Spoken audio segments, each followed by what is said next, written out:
Hi, you all. It's Paige Flowers. Thank you all for tuning on in. I wanted to do this video a long time ago. This video relates to the LGBTQ population, those that identify as androgynon, those that were born intersex with both male and female parts. Also, those that are just, trying to figure out why they are the way they are in terms of being asexual and not wanting to have sex with individuals or just being romantic with individuals, because they feel complete within themselves already.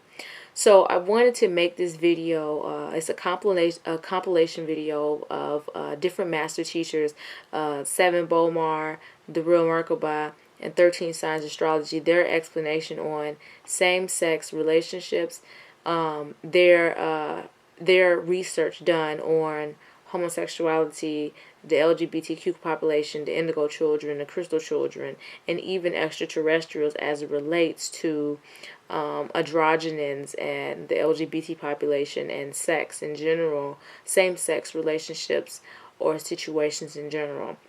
Because a lot of the things in the conscious community, a lot of the explanations in the quote-unquote conscious community can be very toxic because it doesn't go into the whole all is self perspective, because all is self in general.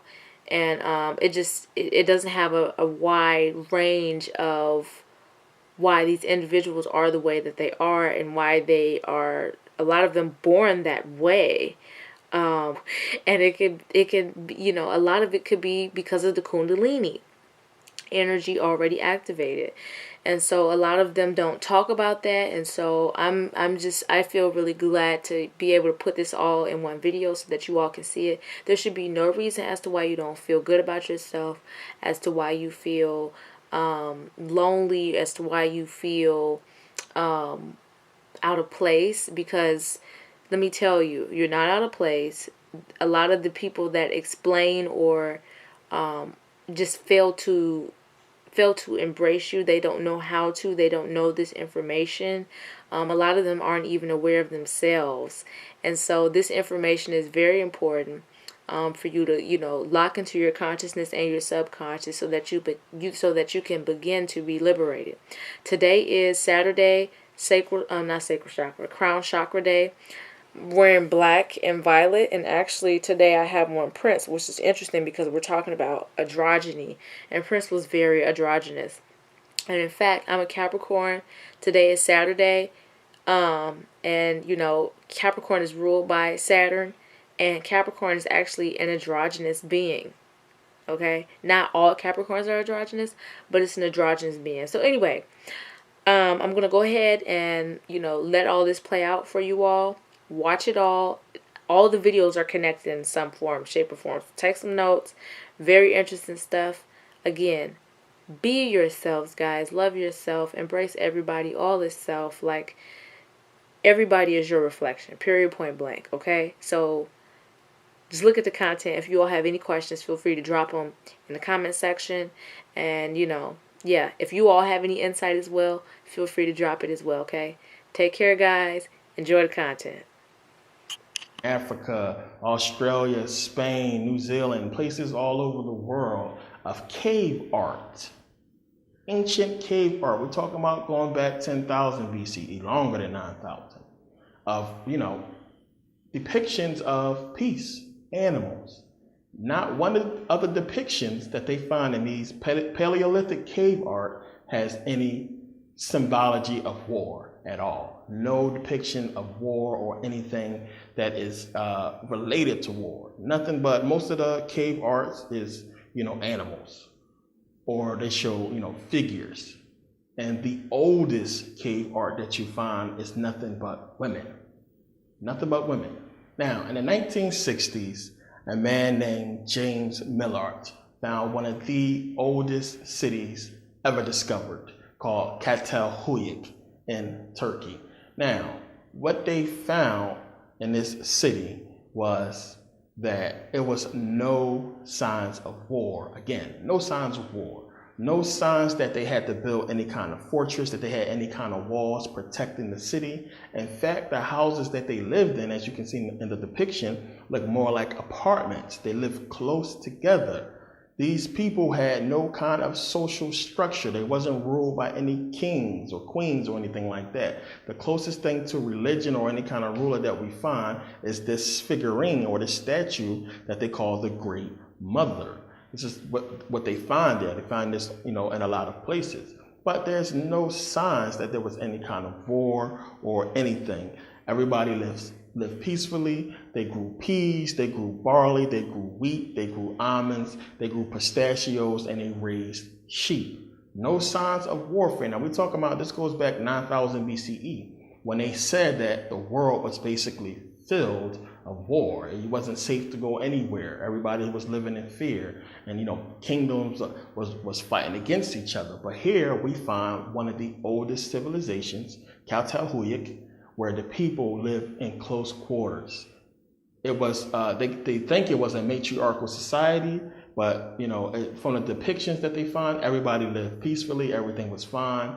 There's the bones when they dug up the bodies of the people, because they buried them like in the floor. None of the bodies had any signs of trauma or war. The people died peacefully. Some of the bodies they found had no skulls. That was symbolic of some kind of maybe some kind of ritual or something that they did with some of the skulls, but there was no trauma or no signs of any kind of war or any kind of violence in this civilization. Now understand, there has been a movement that has been going on for decades, for a very long time, that has been kept out of the public, kept out of the media, and a lot of people have no clue of this movement. It's a bunch of researchers, archaeologists, scientists, who have found civilizations all over the world of nothing but women.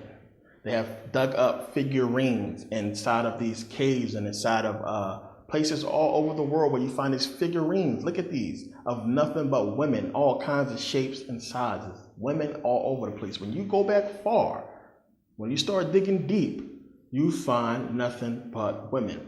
Now, in the civilizations where men started to come on the scene, we find that it was matriarchal civilizations where the woman basically ruled. And the depictions show that the job of the men was they went out, they hunted, they actually watched the kids, everything was cool, but it shows that it was an equality there and that the man respected the woman. Now, we find this again in ancient Egypt. We know that the ancient Egyptians, the men worshiped the women as gods. But now, going back here, they have been founding these civilizations for a long time. A woman named Maria Gambutis, if any of you have seen her videos, she has been talking about this stuff for years. She's an archaeologist, and she has put out many books on all of the matriarchal societies that they are covering up. They called this woman crazy, said that she's some kind of feminist and this and that, but she has the proof. They can say what they want, but not just her, other people have the proof. The archaeologists had the proof that there was nothing but women. I mean, it's so many depictions and figurines that they found throughout the world that show that at some point, a long time ago, nothing but women was here. And then it's actually, I wish I had more time to get into this, so I might do a video on it later, but it's actually showing, it's almost a timeline where you can see where it's nothing but women. I mean, you can see the kind of things that they talked about and how they lived. I mean, they drew this stuff, they depicted it. And when you see men start coming in the picture, what their role was, I mean, this stuff is everywhere and nobody is talking about it. The news media won't touch it, of course.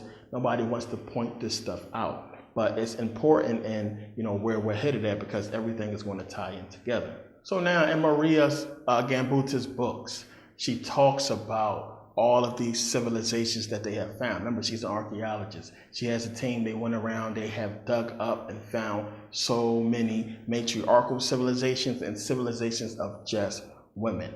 So many depictions of just, women interacting with women, lesbians. You get this whole big, anybody who's a lesbian, you get this whole put down of being a lesbian and this and that. That's all that went on in the ancient world. It was no men, so women got together with women, and they have depictions of that. We're talking about ancient depictions of women and women, because it was a natural thing. There was no men, so women got down with women.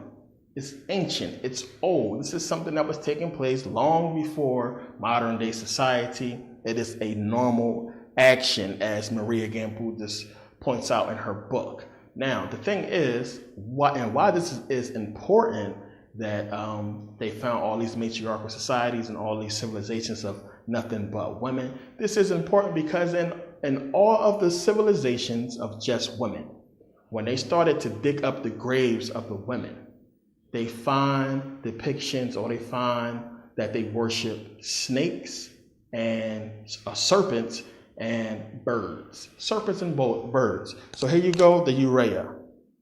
You have a serpent, you have a bird on a double urea. Same thing, the double urea. You have a serpent, you have a bird. This is what they find in all of the graves of these ancient women. Not in the men's. When you dig up the men, it's nothing. And they find that it is replete throughout the ancient world in these civilizations of just women, that they was in some kind of communication, or that they worship these serpent gods. Researchers believe that these women was worshiping the serpent or the reptilian because of parthenogenesis. Now we know with parthenogenesis that they could reproduce without the aid of a male, and we know reptiles can reproduce without males. Now obviously these women was reproducing without men because there was no men around. So as I keep saying, you cannot get a man without a woman, period. Everybody begins life as a female. Now, men are basically a mutation of a female. That's all we are. What happens between the 6th to 8th week of pregnancy, you have the secretion of testosterone. It is this secretion of testosterone that causes the female to change into a male. So what happens is the ovaries drop and become testicles. The clitoris elongates and becomes a penis. It is the female skin gland that actually produces exactly the same as the male fertile seed. The skin gland is the source of female ejaculation. So females already have eggs, just like reptilians or birds lay eggs. Females already have eggs. Now we have been told that she cannot reproduce without the aid of a male fertile seed, but she already has the seed. So everything a man is and will ever be comes from a woman. So what makes you think anything that a man can give a woman, she doesn't already have? Now, we don't know exactly what happened for women to start secreting testosterone and start producing men. Some people say it has something to do with the moon or something to do with nature, but we really don't know what really took place for women to start producing men. And a lot of people think it was a need for something, that, nature required her to produce something more masculine to either fight or to hunt or what have you. But, we don't know it. But you can understand now why they will want to hide the history of, females, that they are the first here. Because everybody believed, and we know the ancient Egyptians talked about this, that the female could decide whether she would have a male or a female. The Egyptians talked about if a woman was on the spiritual level, she could produce without a male, but they could also decide if it's going to be male or female. So if the woman ever woke up and realized what she can do and who she is, she could basically birth the man out of existence. The war for your mind is deep. It's really deep. See, I pride myself on bringing you information, but people don't realize that information is the basis of warfare. Information is the basis of warfare. What you know will determine how effective you are in combat. Your knowledge, totally. I mean, that will determine how effective you are in any type of war. And the people that run the Matrix, they know that certain information getting to certain people is deadly and dangerous. They know that. So, of course, they're going to have provocateurs and people to put out information to sway you, from the point. Of course they have to do it because they know real information. Like when real information presents itself, trust me, they know how to, they have their decoders. When I say they, the people that run the Matrix have their decoders. You know what I'm saying? And they have a way of knowing if you're really giving out real information. And once they find out you're giving real information, they're going to always monitor you. They're going to always monitor you. So that just comes with the territory. That just comes with the territory of being real. That's just what it is. So, and in 13 Signs Astrology fashion, in real fashion, in reality fashion, we're about to bring you another real topic. I want to talk about the metaphysics behind the homosexuality in today's crystal children and some indigo children. Now, let me first go ahead and lay a foundation for this topic. Now, it's a lot of people that are in an age group that are above me, like that's in an age group a little bit above me, that's in that age category that's about like 10 years above me and maybe a little bit younger. And they look at the indigo children and the crystal children and those children that was born in the 80s and into the 90s, and they tend to make this observation, and they say, you know, those children, they kind of seem like kind of weak.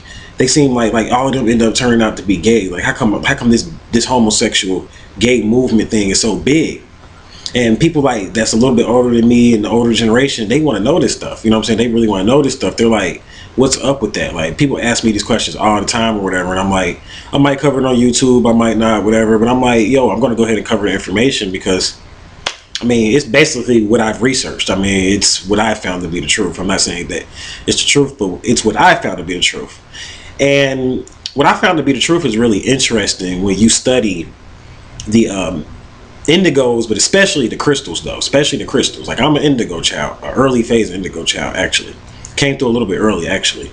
But I'm an indigo child. But when you start to study those crystal childs, those advanced indigo childs, and you start to look at their kundalini, and you start to study their sexuality, you're going to find out that these children are born with their kundalinis a lot of times activated by the age of 8, 9, 10 years old. Sometimes at early ages, 15, even 20 years old. That's kind of old to have your kundalini activated, especially to not know nothing of it. Now, this is what you have to remember. Somebody that's watching this video that may be a little bit older, that's like not really understanding about this whole homosexual so-called movement amongst the indigos and the crystal children, which are those children, to clear this up.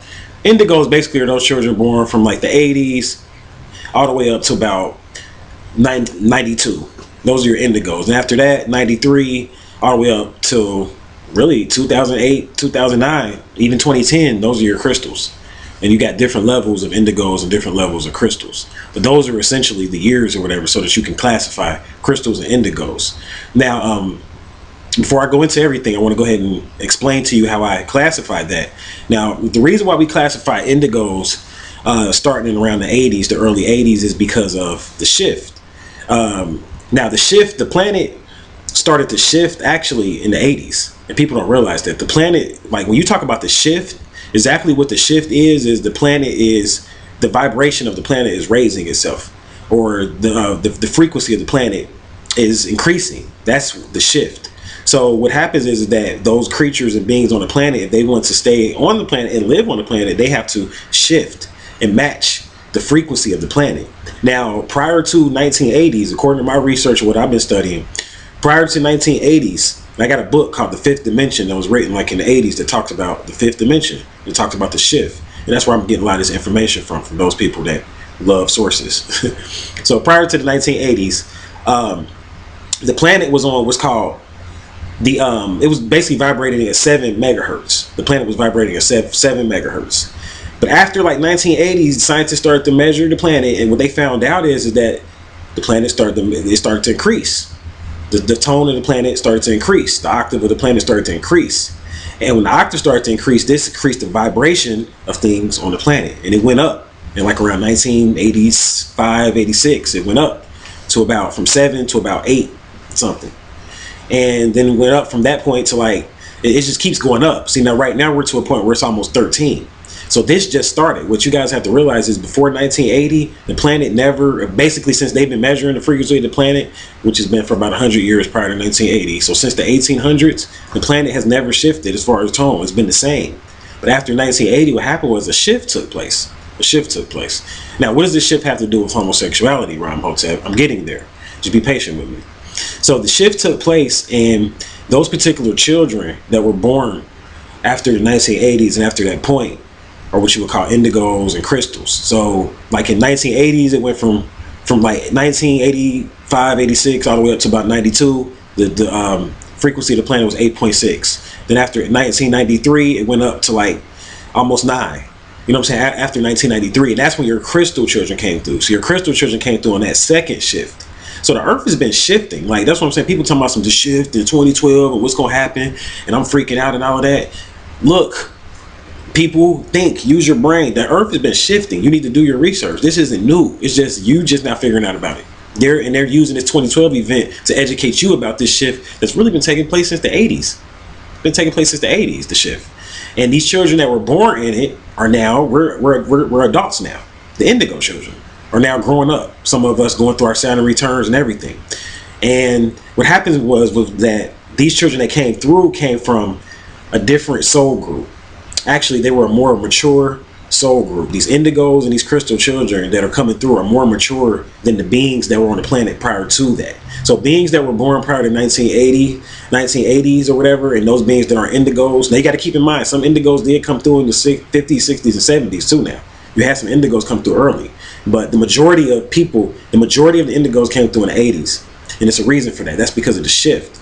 So the majority of the people that were born before the 80s were what you would call younger souls. They were younger souls. The indigos and the crystal children are older souls. They're more mature souls. So that's when you get into soul groups. And the reason for that is because the indigos come from the times of Atlantis. The indigos come from the Atlantean times. And when I say they come from, I mean as far as their soul. They have not incarnated, most of them. Some of them came here doing research to prepare for the coming of the indigos to come back in the 80s. But no indigos were really, as far as mass majority of indigos, could not incarnate here until the 80s, since the Atlantean time. So they haven't been here since Atlantis. So this whole thing, that's why indigos are the way they are. They're reckless because this whole thing is new to the indigos. And with that came a lot of sexual tendencies that a lot of people don't realize. See, in Atlantis, you had multiple beings that lived in Atlantis. And I know I'm going to do a video on Atlantis, but I have to cover this here about Atlantis and explain this. So you had hermaphrodites, males and females that lived in Atlantis. You had multiple types of beings that were like, they were used to living together, you see, in Atlantis or whatever. So some of these beings had different types of sexuality. They had different types of sexuality. Some of them were hermaphrodites, which were males that may have had female parts. Then you had females that may have had male parts. Then you had some beings that were totally males. Then you had some beings that were totally females. Then you had other beings that were reptilian types. I mean, you had different types of beings, a lot of different types of beings, right, in Atlantis. So the type, so when you're thinking about that, those were the souls in Atlantis. So these souls are coming back now as indigos and crystal children from Atlantis. Same souls, right? Same type of sexuality. They're bringing all that sexual karma over with them. See, that's what I'm trying to explain.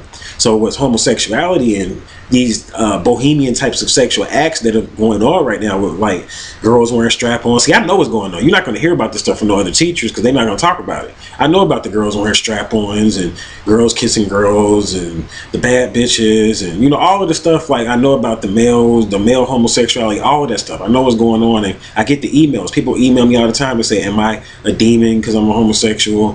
Why do I feel like this way and all that? Like, why do I feel this way? Like, I hear the stuff or whatever, and I get the emails, and I'm like, I'm going to address it, but I'm just like, okay, got to figure out how to address this. And I'm like, thought about it. I'm like, just address it. Just go ahead and put it out there. Like, basically put your research out there on it. So that's what I'm doing. You know what I'm saying? Like, not stepping on anybody's toes. This is not to knock you as a person, because I don't believe in like you're a sinner because you're homosexual, or you're a sinner because like they associate sin with sex, period. So anytime you having sex, damn near you sinning. Whether you have a heterosexual sex or homosexual sex, sex has always been associated with sin because they know that the power that's in sex. But like improper sex, when you're not educated, that's ignorance. Now that's ignorance. And certain things, certain sexual acts are unclean. They're not healthy. Certain sexual acts are just not healthy, and that's just what it is. You know what I'm saying? And that's, you know, people aren't healthy or whatever. So certain things you shouldn't partake in with people if they aren't healthy. Just put it that way. Like, if you're a vegan and you're trying to be healthy and you're partaking in acts that aren't really clean with the person that's not really eating so well, it's like, I don't know about that. You know what I'm saying? So I just want to go ahead and say that. So a lot of these beings and these children, us indigos that came back, some of them were hermaphrodites, some of them were hermaphrodites. So now they're coming back. But this is the key right here, though. A lot of them are being born 9 and 10 years old with their kundalinis activated, like I was saying earlier. Kundalini's activated, right? So they're coming 9, 10 years old, Kundalini's activated, already knowing what sex is like. So this is why child pedophilia, all this stuff is tied into the Kundalini's been activated. These children are technically sexually active, you know what I'm saying, at a very young age, because they're being born with their Kundalinis activated. And what a lot of older people don't realize is, it's a lot of you out here, maybe 50, 60 years old, you might be watching this video, you don't even got your Kundalini activated. You don't know what it feels like to have your Kundalini activated, like, so you don't know, really, truly have not experienced sexual feelings, really, until you have your Kundalini activated or whatever. And the proper teaching of what to do when your Kundalini is activated was taught in Atlantis. See, that's the difference. They had mystery schools set up in Atlantis to teach the youth, the children, how to use the Kundalini energy. So they weren't going around screwing all willy-nilly. So what's happening is that there is something that unites us all, okay? And this is from the black man, all of the white man, to the white woman, to the black woman, to the Chinese woman, to every single species that lives on the earth, even the animals, okay? Right. And that this being, or this story, or, you know, just this world intense that unites us, was actually the ancient tradition that everyone was on, from Ireland all the way to West Africa, before the pole shift, okay? Okay. And then the pole shift is very easy to understand like this. If everyone is, let's say, in understanding of the mother, okay, which is really water, and they are tuned in with that, that's the lifestyle that everyone is living, everything is centered around that. What a pole shift causes is that all of a sudden, over a short gradual period, everyone will be tuned into the sun all of a sudden. So in a sense, the mother is the foundational teachings and happenings and things that we go through first. And then when there's a pole shift, it's deemed, okay, it's enough water for them. Now it's time for some fire. Let's bring in the sun. And then what happens is all the belief systems and the traditions and things, they all change. And that's how these societies work, is they basically go in successions of fire and water, fire and water. And what we're calling ancestors and what we're calling ancients are really the energies that are associated with bringing about these transformations. But they're not impersonal, meaning that these beings are more alive than we are, even, because they contain more of the genetics, more of the DNA, and more of everything that makes us us, that we still don't even really understand yet, okay? Okay. So I can only begin this story from the ancient Nomal traditions, the ancient Irish traditions, ancient Norse tradition. So in every single ancient tradition, you'll see them mention first the arrival in this world, of a being that was known as the twin. Okay, and this became to the Dogon, the Nomo. Okay. And that this particular being was known to be androgen, because androgyny in the physical reality is the sign of immortality. Okay, so just as everything happens on another level before it actually happens here, when it does happen here, it is basically a reflection of what was something else much further into other spheres. That makes sense to you, correct? That makes sense, yes. So in a sense of, instead of looking at it directly like, okay, hermaphrodite, maybe someone homosexual, maybe someone's a dyke, that's just too much brain job. Just look at it as the conversion of a being that is immortal on another plane. If they did appear in physicality, they would be androgynous. And the reason is because it's a statement saying that I don't need to go anywhere to reproduce myself. I don't need to go to anyone to reproduce myself. I can reproduce from myself. I am immortal. Right. And that's what you find in the ancient tradition, especially the Kemetan traditions, where they call them self-propelled beings. I like the term, but it means a being that basically can turn itself on, that can keep, regenerating itself, okay? And this is also known as being parthogenic. Right. So this parthogenic being, also known, we'll just call it as the Nomo, which was a symbol for water, contained all of the DNA that we're looking at here on the planetary system. And so that also made its form quite strange, because it was like really a composite being. It had the DNA, or actually it's easier for me to explain the characteristics. The characteristics was generally because the male and female was in the same body, generally it was depicted that the head was also on the same body, which would be quite disturbing to look at for the concepts that we're into today. In addition, that the bottom half of this being, the reason why it was scaly, fish-like, or serpent-like, which this being later on became known as the rainbow serpent, is because it had a prehistory in the netherworld or in the ocean. Okay? And then the actual evolution process, meaning the next stage that's to come about, that this being was fused with the previous stage and the next stage. Now, all of what I just mentioned to you is not odd, because you will find a lot of beings on this planet now that are actually in between their phases of evolution or to their next level, right? Right. And in addition to that, to have two beings in one body is not odd either, because we're doing it now. And it's important to understand that this being, the Nomo, had achieved some level of balance within keeping both beings in the same body.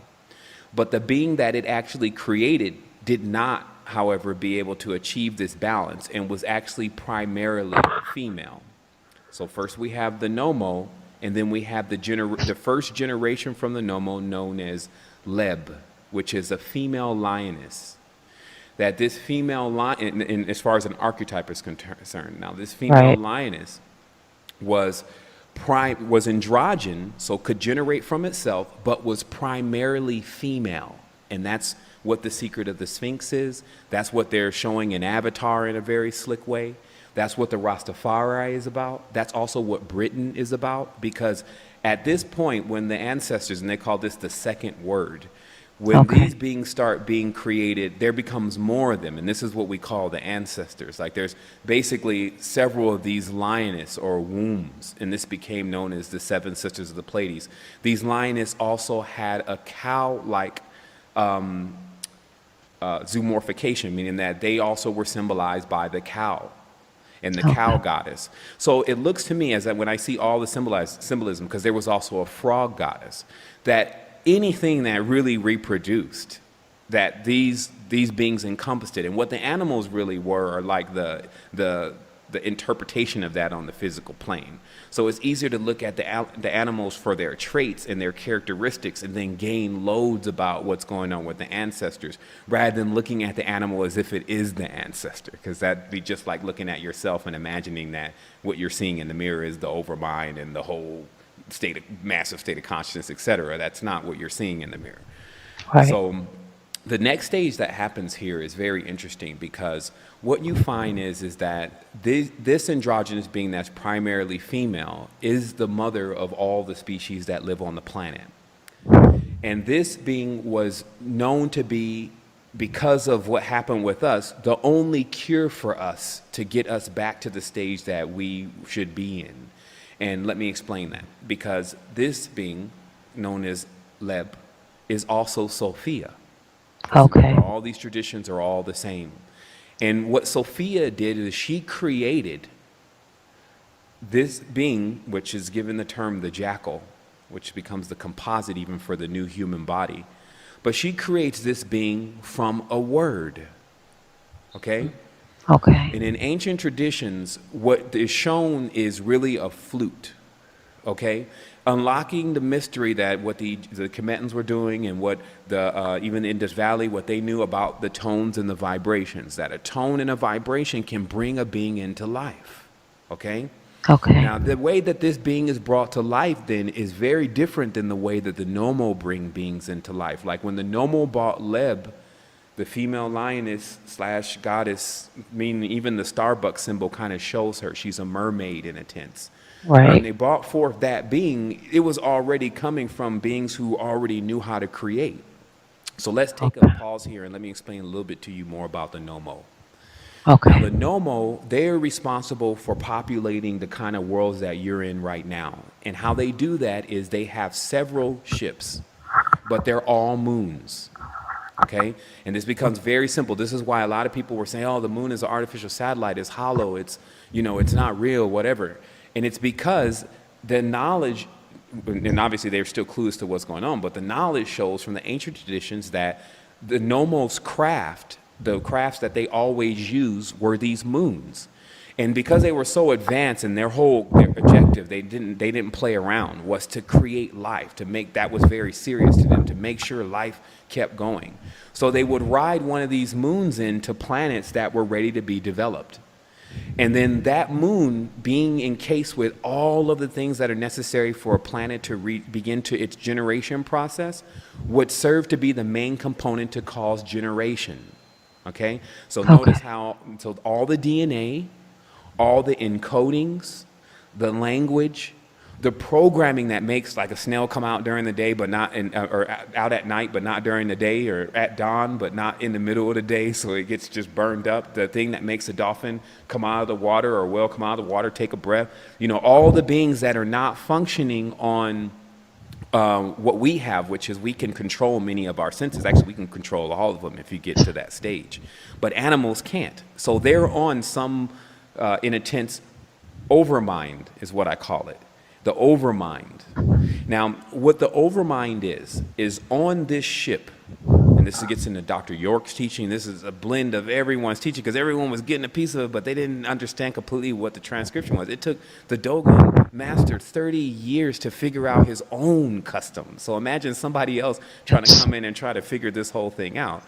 So this craft, on board of it, on the board was a database, which you can call this technology in a sense, but on a way futuristic level, of what's called an overmind. And what an overmind does is it's what gives out those signals and those instincts of what you're supposed to do to basically keep reproducing until you learn how to do that yourself.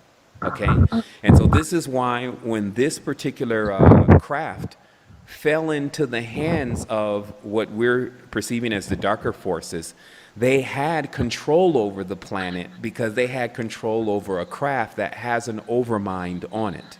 So do you see how like one thing is kind of leading to another here? So just to let you understand, I have to introduce the third character, which was the birth of what Leb created, which was known as the jackal. Now let me give you all of the jackal's names. The jackal's name is Ja or Yao.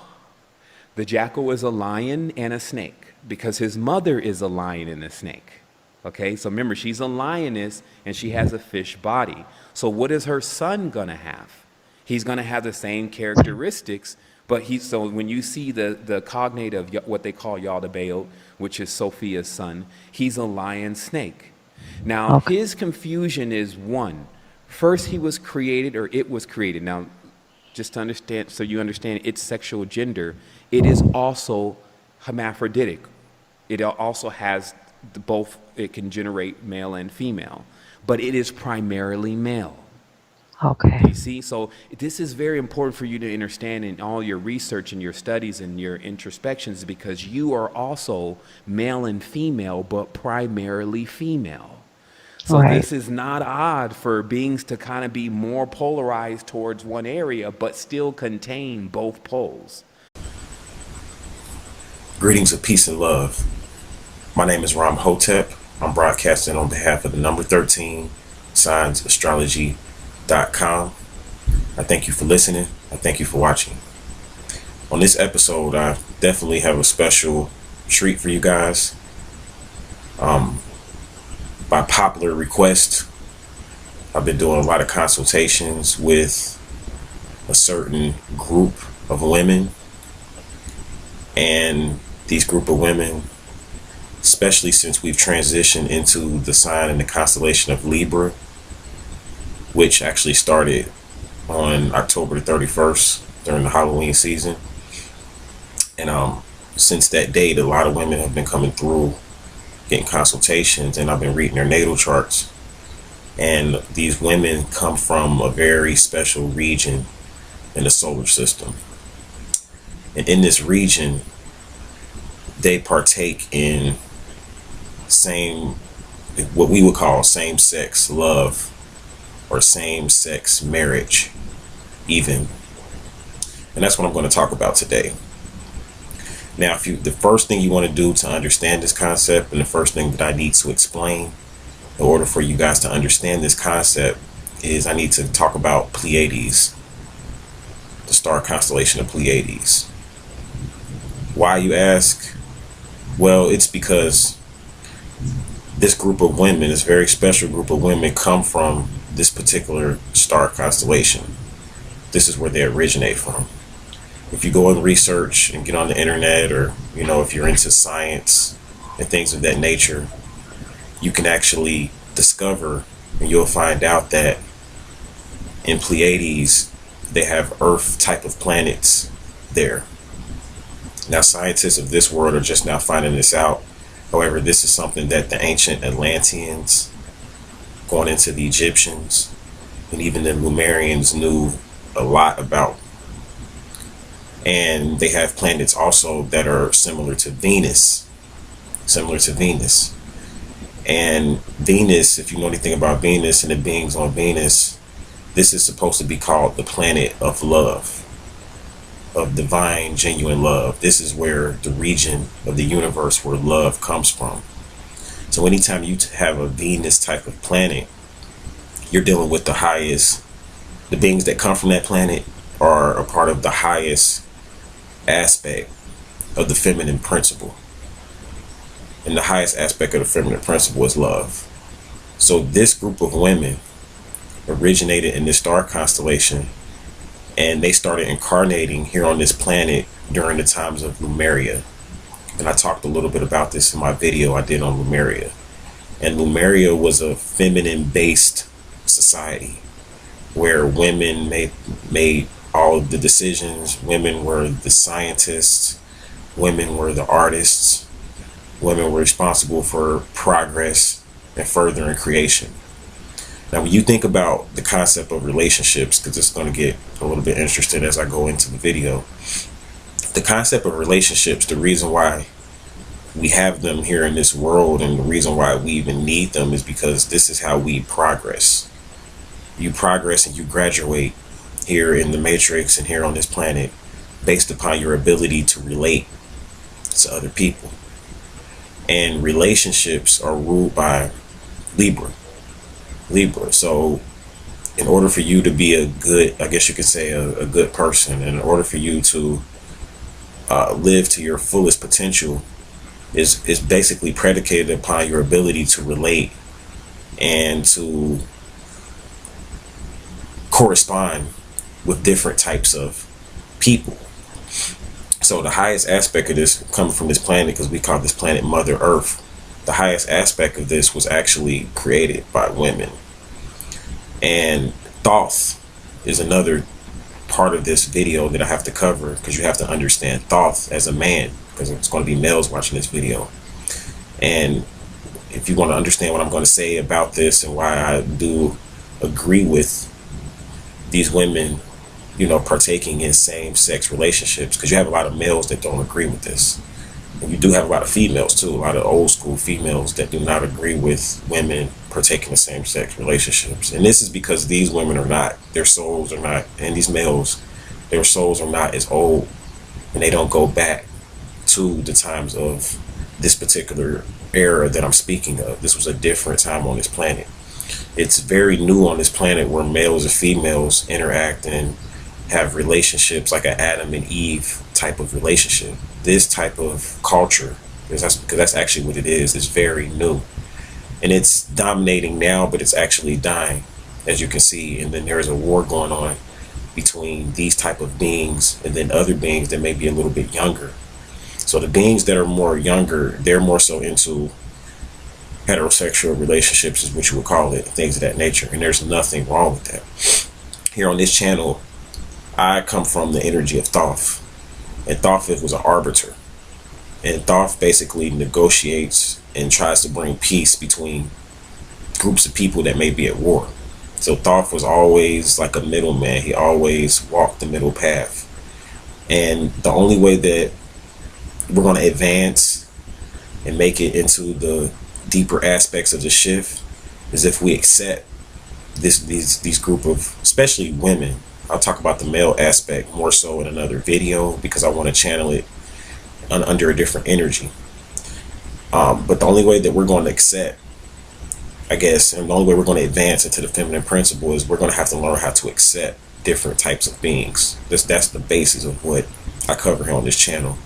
When you talk about the shifts and all of that type of stuff, the whole thing about it is that new beings want to come onto this planet.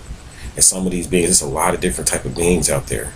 But this particular group of beings that I'm talking about, they don't interact and they don't do things and see things the way that, a lot of the younger souls see things, which are part of the Adam and Eve cult, which is really part of the cult of religion. And this cult was really based upon male patriarchy, no matter how you look at it, because of the fact that a woman being up under a man, and in a normal relationship, she has to submit herself, is what they call it in the Quran. She has to submit herself to this man. She has to give up a certain aspect of herself if she wants to be basically in congruence with the way that male and the average male's energy is. And this is because the average male's energy is based upon the Adam and Eve story, where basically the woman was the slave of the male. Essentially, when you read that story, and a lot of people in religion are going to like this because, they're like, well, that's just all sci-fi and mumbo jumbo. But that's when you read the book, that's what it is. If you research the term wife, that's what it is. A wife is a slave. So what I'm saying here is that this group of women, they come from the Pleiades star constellation. So let me talk about them. And I'm not going to really focus too much on the negative aspects right now. And this group of women, they're called, if you research the term Pleiades, it means the dove. And if you research the dove is the number one symbol when we talk about love, divine love. And these women, they are called the 7 sisters of Pleiades. This is the actual mythological story that we will use to help you to understand how these women are. Because these women were like sisters. And a lot of males don't understand the love that sisters have for each other. Like women, this is sistering type of love, when women just have joy in making clothes together, and women have joy in maybe even sleeping in the same bed together, watching television together, and things of that nature. When we think about female relationships, same-sex female relationships being together, we always think about sex. A lot of times, men and a lot of women, like I said, do this, and a lot of males. However, if you really are around a lot of these women and you start to study a lot of these women, if you spend time with them, these women that are from that particular region where their souls may have originated there, you'll find out that they're not in these relationships a lot of times just to get off and to get an orgasm, and just a lot of times it has really nothing to do with sex. It's a certain energy that they need. And a lot of times they don't even understand themselves. The reason why they don't understand themselves is because it's not embraced in the society. Nobody's really talking about the women that came from Pleiades, that originated in Earth type of planets during that time. So what happened is that during the time of Atlantis and Lemuria, and even in early Egyptian days, this is early Egyptian, pre-dynastic, these type of women were more popular. This type of cult was more popular. But what happened was that once, during the time of Akhenaten, and during the time when patriarchy started to take over, this group of women, they began to take out this type of woman. They began to suppress this type of woman. Why? Because love is the ultimate magic. Like you talk about magic and what's the highest form of it, there's different forms of magic. But love is the highest form of magic.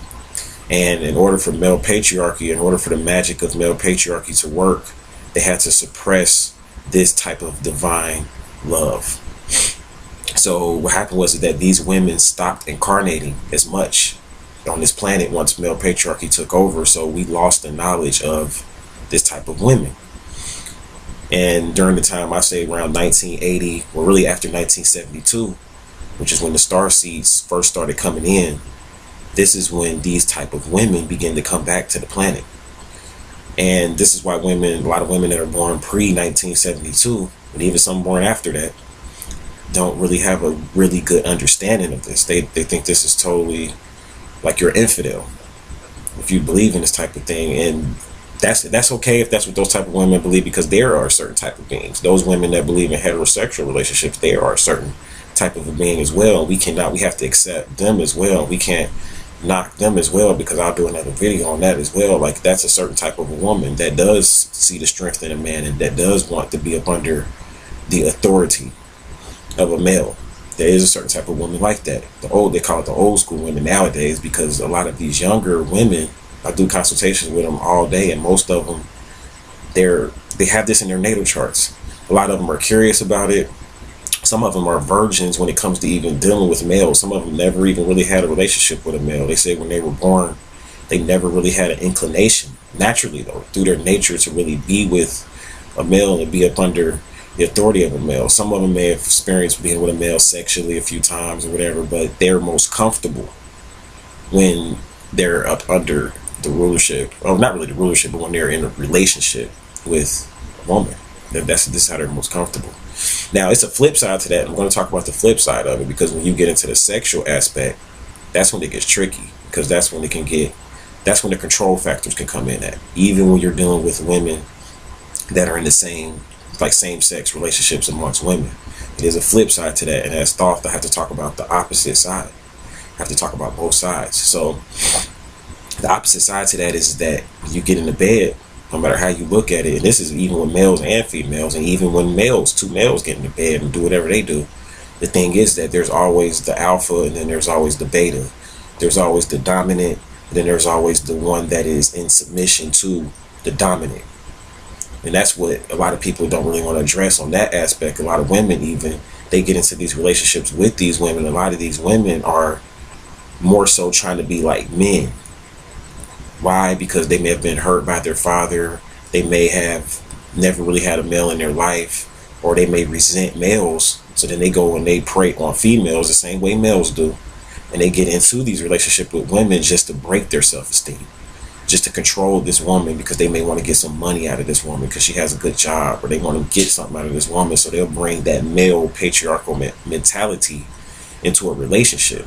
So don't get me wrong, male patriarchy is still thriving even amongst women, because if it wasn't, you wouldn't see women, these certain types of women, dressing up like males and wanting to look like males and wearing jeans, and they may have a dildo that they keep with them because they don't have a phallus.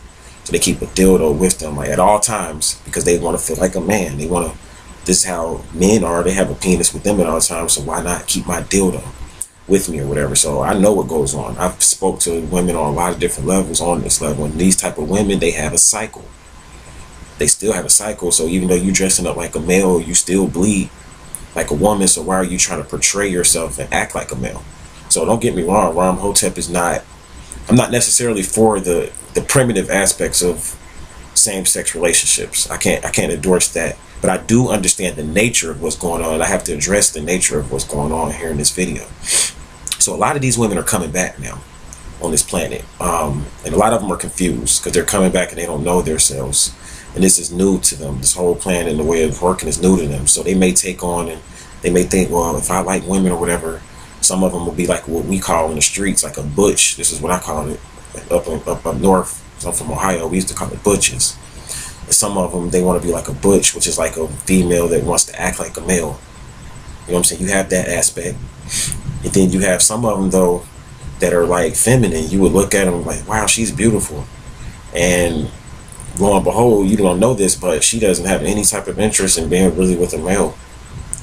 Why? Because she really doesn't understand males and things of that nature. And she comes from a place, it's more natural for her to understand females because of the 7 sisters of Pleiades. You really need to research that story or whatever to really understand where I'm coming from in this particular aspect of this video. So it could get really interesting. It could get really interesting. The thing is that these women and these men or whatever that are in these relationships, they really need to, like, I guess you could say, study more about themselves, learn more about themselves, and they need to maybe even embrace. So it needs to be a new type of male that needs to come on the scene, is what I'm getting at. And this new type of male that comes on the scene has to be more of the Thoth type. I want to talk about Thoth again. Because if you notice the symbols of Thoth in ancient Kemet, he was always holding, a lot of times he was always holding his Ankh, I believe, in his left hand. And the Ankh represents the womb. It represents the womb. And he was always holding his rod, or what was called the was, in the right hand. And the rod represents the phallus, or the penis. And the womb and the phallus are both magical tools. And the thing is that if a male that really is going to be successful in this new energy is going to have to kill the male patriarchy. That's going to have to go out the window, trying to dominate, control women, like the whole pimp mentality where you whoop a woman's ass when she gets out of line because she's like, you're losing control of her, so you got to like scare her and put this fear in her. So you got a lot of males they want to get hands on and put their hands on them. That's going out the window, and the Thoth type of males are going to have to come on the scene. And the Thoth type of male is one, because a lot of times he's depicted as being a hermaphrodite. I've talked about this in certain videos. He's a hermaphrodite, not a hermaphrodite. And a hermaphrodite is, he's a male, very much a male, but he may have a few body parts on him, female body parts. Why did they draw him like that?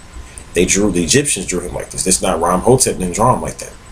It was the ancient Egyptians. A lot of people out here, they talk about Egypt, and a lot of old school people too, but they don't like touching that. So they don't want to go into the symbols or what these symbols believe, like what these symbols were about. You got a lot of the old school teachers that come from the African type of culture, and the whole like culture of like fuck homosexuals, and that's just some punk shit and all of that. And they like knock all of that instead of like really reaching out and trying to teach people into a different culture and a way of dealing in relationships. And that's what I'm about to get into in a second. But the Thoth type of male has to come on the scene. And the Thoth type of male is one who understands his feminine nature just as much as his masculine nature. Because even as a male, you have to understand that. Your feminine nature and your masculine nature. Thoth was the head, he was the head Ogdo. There's a system in ancient Egypt that's much older than the Ennead system, which is the system of 9 deities, which goes more into male patriarchy and more modern, the way we deal in modern relationships. That's the Ennead system. You can research that. But Thoth was he was a part of the Ogdo system. He was the head of the Ogdodes, were those beings that ruled in the waters in Lemuria. And I talk about this in my Lemuria video, so I won't go too much into it here. But the thing is that when those 7 sisters from Pleiades came to this planet, that represents those women that came from this planet, and they came with Thoth. So they still came with a male. Don't get it twisted. There were males in that constellation, but there weren't as many, because of the fact that a male is nothing but a genetic defect of a female. The average male nowadays is a genetic defect and a part of an experiment, that's right, of a female. And you know, the master teacher, Dr. Malachi York, talked about this in depth. This is why males they have nipples, but they don't have full breasts. They can't breastfeed their children. They have certain organs that a woman has. However, they can't use them the way that a woman uses them, so which makes them, and I'm not going to say they're inferior just because they're a defect, but that type of male served a purpose. The reason why they would make those males back then, in the times of Lemuria, a male would only be created in a laboratory for certain purposes. A male was like a soldier, a warrior, this type of male that we are now, like the primitive, strong, alpha, dominant type of male that, rules over things. And like, males are warriors. That's why they say men are from Mars, because we're supposed to be representing the strength. So that type of male had a purpose, but these were your soldiers, though. They weren't really too high up on the food chain back then. Now, the Thoth type of male, which is a different type of male, was a lot more higher up, because these were the magicians. So this was the type of male that took part in the experiment when they wanted to bring a new male on the scene, or a group of males, to protect the land from different beings that may invade and things of that nature. So you needed a warrior type of male. You do need that. That's very much needed. So it's about the acceptance of certain beings. So now the Thoth type of male has to come back on the scene, and a new type of doctrine when it comes to relationships is going to have to be embraced. What I mean by that, well, right now you have basically a relationship as a man and a woman. They get together, they buy a house, they they date each other first, they like each other, they have sex, maybe they have a baby first, or whatever. However the situation goes, they end up trying to make it a family, and they end up trying to partner up, and they end up trying to make it work. And it usually works for a while, and then it gets rocky.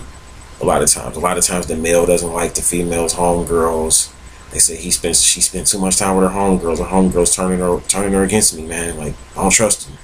That type of stuff comes on the scene. The male, he goes out and starts getting more females, because he's dissatisfied, and the woman, she calls that cheating. Oh, he's a cheater. He cheated on me. He went out and got other women or whatever. And the thing is that, yeah, you did cheat. And your homegirls, it's like they're right. Everything that's happened is right. Your homegirls are getting in the way of this relationship. But the thing is that it's your mentality. See, if you embraced a different type of way to relate to one another, if you guys did that, relationships could go a lot better. And that's what I'm going to kind of introduce now. Like, and this comes from, the only way I can really explain it to you, because the only way it's been kind of successful is if you understand the culture of the pimping thing. I know a lot of people hate when I talk about this, but I have to talk about this, because this is the only really visual that we have right now to really help you to understand a little bit about it, because that's still even primitive, because there's a lot of male patriarchy is heavy in pimping. They beating their women and all of that, but I'm talking about certain aspects of it. And in the Bible, it's demonstrated too, but we haven't seen it demonstrated like that. So in the pimping thing, and then I'll take it up in another level and talk about it in the Bible. But in the pimping thing, a male has what's called a bottom bitch. And a bottom bitch basically is like his main woman. She gets all the rights, like essentially like she gets everything. Like she's not the one out there selling her ass, and she's not doing all the work, and she's the main one, she's the queen, she's upheld, she's put on the throne. And I'm using this terminology, so those people that are religious and it's kind of sensitive, just bear with me here, because I'm using this terminology to relate to a group of people. So you have the bottom bitch or whatever, and she's put up on the throne or whatever, and that's the main woman. However, the bottom bitch, if you study the old times of pimping, she would be the one that would help him to find other women. She was the one that would go out fishing for the women that's going to do the dirty work, which is going around and sleeping with the Johns and things of that nature. So the concept of that is like they would all live a lot of times in a house together or something like that, or they would live, or what would be like a stable. Sometimes they call it a stable, but they would live together in a situation, in a relationship situation, and the bottom bitch controlled the other women. Now we could take it up a notch and talk about it in the Bible. In the Bible, you have, like, especially when you study like Solomon and the Queen of Sheba, you talk about like Solomon had all of these different wives, right? Like how did he control all these women? You wonder, like, how in the hell did this man have like 50 different women? I don't even know the number. I think it was like 50 different wives. And how did he control all of these women? How was he able to stay in control as a man? And it's because the Queen of Sheba was she was the queen or whatever. She would go out and get what you would call concubines, because he had concubines as well. So not only did he have wives, because he had wives, and a wife is basically like, she controls the household. That's pretty much how it goes. Like everything, even to a point where she controls even the man in the household. Like the house is the woman's place. This is how we were taught. So you get a house with a woman, that's her place. The male, his job is to control the outer aspects of making sure money comes in, bills getting paid, regulating things of that nature. That's his job. But the woman, as far as her duties, is to control the household and how things go, and making sure that things are regulated correctly. But a woman back in the biblical days was allowed to have what's called concubines, or was allowed to recruit concubines for the male. And the concubines actually were slaves really for the women, or they worked for the women. A lot of times the concubines were a lot younger. The wife was a lot older. Like a wife was like, maybe, say for instance, let's put it in layman terms, a wife may have been in her 40s, and then the concubine may be like 20s, younger women. So of course younger women always naturally look up to older women anyway. So the reason why this was like a way that you build human potential and you build human character through the wife being able to recruit younger women and putting the younger women up under her, and the wife controlled the younger women until they got old enough, and then they would become a wife to another man, or maybe to that same man. And when they became a wife, they was given a certain amount of land, and that was their kingdom, because a woman's kingdom is the land. That's her kingdom. The male's kingdom is the waters, going out into commerce, exchanging, going and dealing with foreign nations. Males were more diplomats. So Solomon, a lot of times, he may not have been at home. A lot of times he may have been out doing business, doing trade, and things of that nature. So these type of relationships are not seen. Even in Islam, when you talk about polygamy, polyandry, and things of that nature, especially polygamy, not really polyandry, but when you talk about the system, because polygamy is the institution of a male having more than one wife or whatever, that's not even done correctly. Because a lot of times you have a man that's living in a house with 7 women or 3 women or whatever, and he's basically just sleeping with all these women, and he doesn't have a lot of money, and it's not even been done correctly. No woman is put up to a higher stature. It's just all of these women are pretty much equal, and the man is just trying to rule over all of these women. And what's going to happen is that these women are going to overthrow this male, and they're going to take over, because there's no way in the world that a male can deal with a lot of women like that without getting emotional and wanting to put his hands on them, because women are very emotional, and when they come together, like when you leave and go to work, they're gonna come together and plan on how they're gonna get out of the situation, overthrow you, and take you over. So it was never supposed to be done like that. It was never. It's a system of the way you do these things. However, the normal way, which is I call it the caveman way, is what we do now. Is when just a male and a woman get together and they move into a house and have children and try to make that work. That's not really working anymore either, because the male naturally wants to go out and get other women, and the woman wants to go out and hang out with her females, her homegirls, and maybe even possibly experience situations with other males. And a lot of times a man ain't dealing with that because his ego, and he's thinking about sex. See, and that's what the thing is, that we're still stuck on below the belly. Every time we think about a man having more than one woman, we thinking about, oh, he's gonna put his phallus into another woman. I can't stand that. I can't even think about that. Or, oh, she's gonna open up her legs to another man.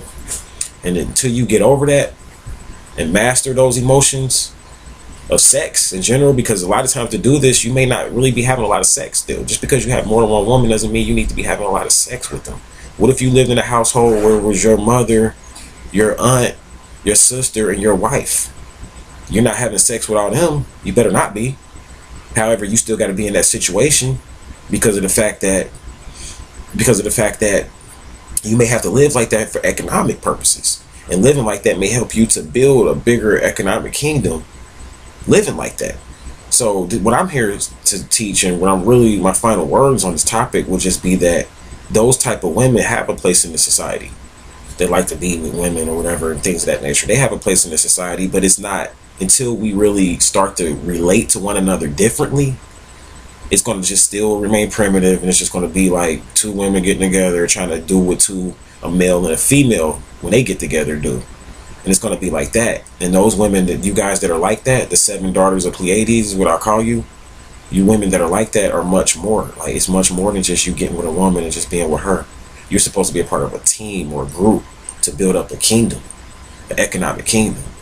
So that's what I'm on. You're supposed to be like a partner in a business type of environment. If you're going to decide that you're going to move in with someone, and you decide that you're going to be in a relationship with them, and you guys are going to move in together, though, it's one thing to date and have sex, free, loose sex. I mean, you guys do what you do. Like, I don't really too much get into that. You know what I'm saying? But if you're talking about as far as like really building something with somebody, whether it's somebody of the opposite sex or not, you need to first define what type of being you are.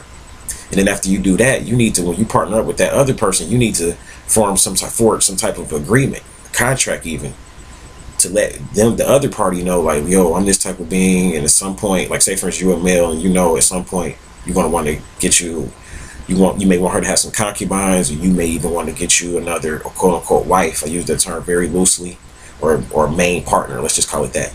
You may want to get you another main partner. You got to look at, every time you get you another wife, quote unquote, another main partner, you have to look at it like that's the board of directors in a business. So all of those wives, they're equal to you. They're your equals. You're not over them. They're not, you know what I'm saying? You can't play all these manipulate. These are your equals. And they get shares in the company, and they get just as much in the say so in the company. You guys might have to set up a voting structure or something like that. They get just as much of a say so as someone else. Now, if she goes out and gets concubines, these are women that may be up under her. You may have certain rights to those women or whatever. However, that's between her. The concubines are kind of like employees. And you may be like, well, that's not fair. Like, everybody should be partners, but life ain't fair. Because a lot of you guys are employees for companies. You don't get no say so on what happens, and you're not on the board of directors of that company. You don't have no say so on what happens at the top. A lot of you guys are employees of the United States Corporation. You have no say so on what happens at the top. What happens in the House, the Congress, and the Senate, when they meet, you guys have no say so. This is why they still get paid and you don't. A lot of times, because like if the government shuts down or something like that, they still get paid. It's because they're at the top. They're on the board. Why? Because they may have took the risk to get to that position that they're at. You study the term entrepreneur, it means one who takes risks. So why am I talking about business in a relationship video? Because if you get in and decide you're going to move in with someone, it's a business. That's what it becomes. This is why you get tax deductions and stuff like that. You know what I'm saying? When you fill out your taxes and things like that, and you have a wife or something, you guys get certain tax benefits because you're married and things like that. So I embrace same-sex marriage, actually, because of the fact that I think economically it can go far, because I think that's going to be the introduction into bringing in polygamy. the institution of polygamy. So this is why I embrace it. Like, I definitely think it's good or whatever. I think that it's something that's needed because people need to break the spell of just this man and this woman being together, because you're not going to get anywhere economically like that. That's slavery. Like, and I mean, I'm here to tell that's for a lot of the older heads to say, well, that's just gay shit, and you know, and just two males being together, that's a butt boy, that's some gay shit. And I'm not for, see, that's the thing, when you start talking about the sex or whatever, like, I'm never going to let a nigga fuck me in the ass. You know what I'm saying? I'm just gonna keep it real with you, right up, straight up. Like, I'm not for that at all. Like the male aspect of homosexuality, and even a lot of times the female aspect of the sexual aspect, that's the most primitive, dumbest part of it, is because a lot of times you guys are doing it for strictly for pleasure anyway, and somebody's gonna dominate the other person in bed anyway. So if you're basing a relationship all around some sex thing, you missing the whole point of what you guys could be doing together and what you guys could be building together. So this video is not centered around the sexual aspect of it. I want to make that clear. Like, it's not centered around saying, like people could just go out here and get fucked in the ass freely, and two women can like take her dildo, and she can, you know, fuck this woman with her dildo, or, you know, control her, manipulate her. I'm not talking about all of that. I mean, I know that's going to happen when you guys get into bed, but my saying is just like the old master teacher, Dr. Malachi York, said, because he's the only one that really even opened up the door to a lot of this stuff. That's why I keep quoting him in this video. He said, what you do in the bed is your business. And that's right. That's your business. Like, if you choose to get in bed and she's dominating you and doing all of this stuff or whatever, and you wonder why you got low self-esteem, that's on you, because you with a woman that's trying to act like a man, and she's doing the stuff like a man, and she's doing the same shit that a male would do to you. So that's up to you to decide how you're going to perform sexually. But I'm saying the culture of it is what I want to address, because there are a group of people out there that are seriously a part of that culture because of their star seeds. And you have to teach this type of information to the star seeds. So that's my brief segment on same-sex relationships, the daughters of Pleiades, and the type of new males that have to come on the scene. Now, to the males, you're just not saying you have to be a punk and just let a woman take anything from you, because if you notice, or you have to take anything, I'm sorry, from a woman, just take all her shit and all of that. Like, nah, because I mean, they're going to challenge you when you're in that situation. Oh yeah, a woman is going to challenge you and test you, and you are going to have to check her. But that doesn't mean you have to put your hands on her. You may check her verbally. You may check her another kind of way. There's tactics you got to use. You have to be a mental being. I'm not going to go into a lot of the tactics here, but we can talk about that in a consultation or something. But there's tactics that you got to use to check your woman. See, the pimps, they knew it. The concept of checking them, they just slap them. You know what I'm saying? But that's primitive. I mean, that's like actually going against a person's free will. So you have to be very careful karmically too when you get in these situations, because you can create a lot of negative karma for yourself if you don't perform correctly in the situation. My honest opinion is that a male that's in this situation has to be, definitely got to be 33 or over. It has to be a male that's reached his maturity to even get into a situation like that. Because like these younger males trying to do it, you 21 and 22, you don't even understand. You still got milk on your breath. You don't even understand a woman's cycle, let alone you can't even produce. You don't even know how to self-produce. Like, it's a lot of women out there, you don't even know how to self-produce.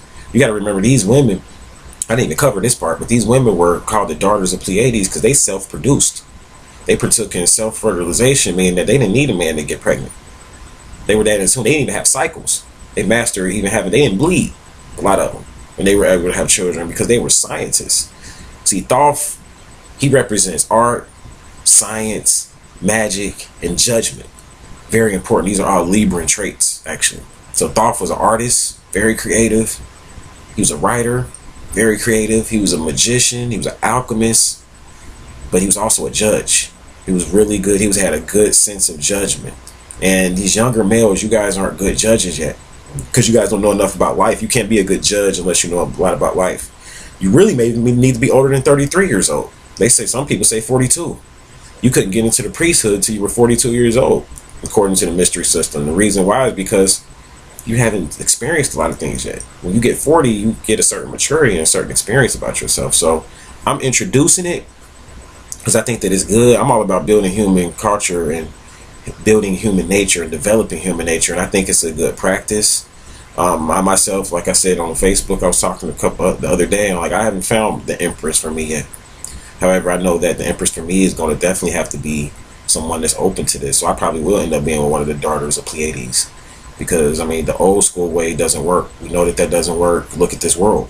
If it worked, how did this world get into such a shit bag that it is? It's because people think they know some shit, But it's all, you make all your judgments off of being religious. Everything that you do is based on what the religion said, because Adam and Eve did this, and all religions believe that Adam and Eve were the first people on earth. The Muslims believe it, the Christians believe it, even the Jews believe it, that Adam and Eve was the first people on earth and everybody came from them. And you know that story's bullshit, because if that was the case, then how in the hell? So that means everybody partook in incest, and they were just sleeping with their sisters and their brothers and things of that nature. And I'm not even against that, but that's what I'm saying. But you guys are against incest. That's what I'm saying. Like, you guys are against incest and you knock that, but then you say Adam and Eve are the first people. You need to think about the things that you're saying and think about the paradigm that we're up under. And that's all I want to get out on this video, because I know a group of females wanted me to do this video, and I told them, like, when I do it, you know it's going to be controversial, but I got to do it. I'm Ram Hotep. I'm Mr. Controversy anyway, so I hope this helped. I may do a part 2 if it need be, if, you know, I'm reading the comments and see how the comments are, as far as, like, that it sparked thought. Does more need to be talked about? I can go into different aspects of the concubine, and go into different, like, what is a kingdom?